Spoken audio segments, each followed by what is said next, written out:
Warning for switchboard.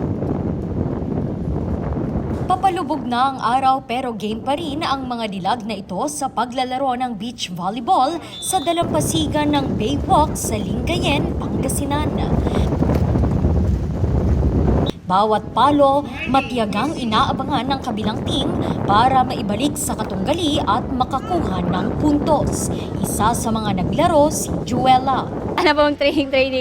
Sabak na lang po kasi din po naman ako, ano na po ako, working na rin po. Kaya so hindi na rin po yung time ko para makapag-training po ako.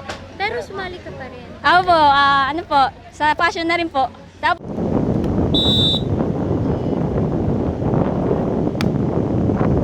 Hindi naman hadlang na walang gaanong dagat sa Pusurobio na maaring pagsanayan ng isa sa pambato ng bayan na si Sonia. Training kasi namin, parang dayo-dayo na lang ganun, na kakalaruin namin kahit lalaki.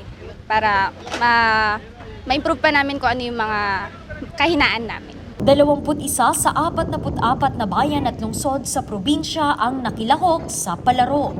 Sa pagsusulong ng mga beach games sa probinsya, target nilang magkaroon ng pambato ang lahat sa susunod na taon. We can invite the national player from Manila, especially the UAAP players and the NCAA. We started this year, 2023, and maybe by next year, dadami po ang team na kasali. We are expecting that all towns in Pangasinan will be participating this kind of event, ma'am. Ang ganitong mga sports ay makatutulong din daw sa promosyon ng nagagandahang mga dagat sa probinsya ng Pangasinan. Randy Guzman para sa Luzon Headlines.